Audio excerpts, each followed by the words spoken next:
जों नुनो मोनदों गुबुन गुबुन समाव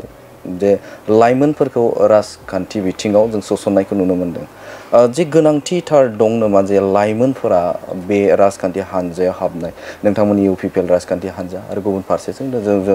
नोजोर होयोब्ला बिपिएफ राजखान्थि हानजायाबो जगदान होबाय थानायखौ जों नुनो मोनदों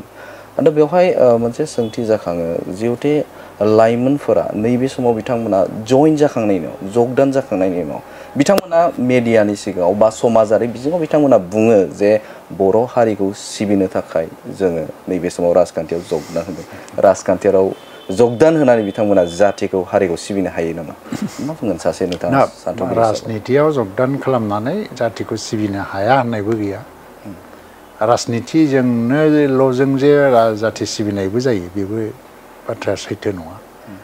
दिनै जुदि तामिल जातीयताबादनि बाथ्रा बुंबा बिसोर पलिटिकेलि खालामो पलिटिकेल पार्टिफ्रानो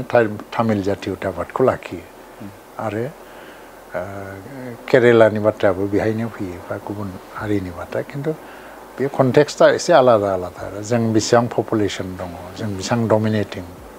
दा जों बर'बादियाव एसे कम्बाइन एफर्ट जानांगोन पलिटिक्सआबो खालामनांगोन खामानिखौ आरो जोंनि जातीय संगठनफ्राबो खालामनांगोन दा लाइमोनफोर पलिटिक्सआव हाबनायखौ बे मोनसे गोदान ट्रेन्ड बे अल इन्डिया जेरावबो आजकाल कंग्रेसआनो जा बिजेपियानो जा बहुत माने भटिं राइटआ फैनाय लोगो लोगो जइन जानायखौ नुनो मोन्दों आरो बेनि थाखाय बिसोरखौ नार्सार खालामनो थाखाय पलिटिकेल पार्टिफ्राबो बहुत विं खालामो खिन्थु लाबोनानै बिसोरखौ डाइरेक्ट इलेक्शनारिं पलिटिक्सनि ट्रेनिं होनाया इथिकेलि खुनु राजनैतिक दलनि थाखाय मोजां नङा बिसोरखौ इथिकेलि नायोबा जे जोङो पलिटिकेल पार्टिनि आन्डारावनो बिखायावनो लाबोनानै बिसोरखौ जोङो गाव गावनि लाइफआव डेभेलप जानो थाखाय इडुकेसन दिगाव होन माबायावनो होन बिजनेस दिगावनो होन मोनसे ट्रेनिं होनानै जों जुदि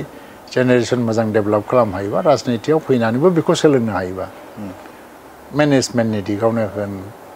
ससियेल सार्भिसनि खोथायावनो होन बेखौ फोरोंनो हायोबाथ' गाज्रि नङा नाथाय बेखौ रावबो होबथानो हानाय नङा खारन जायफ्रा भटिं राइट मोनबाय बिसोर भट होनो हायो जेला पलिटिकेल पार्टियाव जइनबो जानो हायो दा इउपिपिएल दलाव नुनायाव आङो बेबायदि एसेबां टिनेजारफोरखौ जइन जाहोनायखौ नुवाखै आजिखालि नुनायाव खुब गोरलै गोरलै नुयोबाबो एजआ बिसिना टिनेजार नङा खिन्थु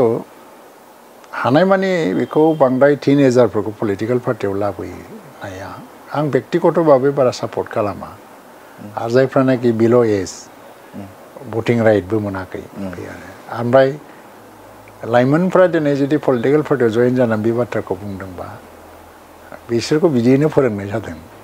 बुंनो थाखाय खारन पलिटिकेल स्टेटमेन्टखौ रोङा बिसोरो बे समाव सोलोङाखैबो माबादि स्टेटमेन्ट होनांगौ स' जइन जानो लाबोनाय समाव बिसोरखौ जेरैबायदि फोरोंनाय जायो बिदियैनो बुंनाय जायो थ' राजनितियाथ' नोङो मोनसे इनक्लुसिभ मोनसे प्लेटफर्म जायो बाहाय मोनसेल' हारिनि थाखायबो मावनो हाया गुबुन गुबुन आरो जोंबादि बर' हारिनि थाखाय जायनाखि पपुलेसन पॉइंट अफ व्यू जों बहुत खम मोनसे इलेक्शनखौ देरहानो थाखाय गुबुन गुबुन हारिनि मदद नांथारगौआनो जायो आरो पावारखौ नों जुदि नोंनि आखायाव दोननांगौबा अब्ला मालायनि मदद लानानैबाबो पावाराव फैनांगौ आदारवाइज नों पावाराव लस जागोन थ' बे खेथ्रआव जोङो इनक्लुसिभलि थांनो गोनां जायो नाथाय जोंनि हारिनि माने जेंना जेंगोनाफोर बा इसुफोरखौ जोङो जेब्लायबो प्रायरिटि होनानै आवगायलाङो दा बेवहाय जोंनि जि मोनसे सामाजिक आफादफोर दङ ससियेल अर्गानाइजेसनफोर दङ बिसोर जुदि फिलारफ्रा स्ट्रं जानानै थाबाय थानो हायोबा माने जेनेरेसना आं सानो मा अल्टारनेटिभ हिसाबै पलिटिकेल पार्टिखौ चुज खालामनाय बे एसे खमायलांगोन आरो दाथ' चेन्जआनो जाबोबाय वर्ल्ड वाइड चेन्ज जाबोबाय आरो इउथ्सफ्रा माने मर एन्ड मर इउथ्सफ्रा जइन जागासिनो दङ आरो दा जुदि माने नरेन्द्र मदिनि जि मोनसे माबा केम्पेइन बेखौबो नायोबानो इउथफोरखौ बांसिन ओमफ्राय भारतआव 35%सोल' जेनेबा जोङो एजेड मानसिफोर दङ बे गासिबो इउथ्सआनो फैजोब्बाय मोनसे हायार एजनि इउथ्स बा लवार एजनि इउथ्स बेजों कम्बाइन खालामनानै 65%आनो भारतआव इउथ्स बा बिदि बुंनानै होननानै दिनै फिगारफ्रा ओंखारबाय थादों बेखौ नायोबा लाइमोनफ्रा राजनितियाव जइन जानायखौ रावबो हमथानो हानाय नङा बिसोरनि नेचारेल राइट जाबाय पलिटिकेल राइट जाबाय नाथाय बेनि गेजेरावबो जों बबे केटेगरिनि लाइमोनखौ माबायदि शिक्षा होनाया मोजां जइन जाग्रोबना बिसोरखौ पार्टी पलिटिक्सनि गियान होनाया मोजां नंगौना नङा जइन जाग्रोमना इलेक्शनारि पलिटिक्सनि गियान होनाया मोजां नंगौना नङा बे बिथिंखौ जों नायग्रोजोबनांगोन आरो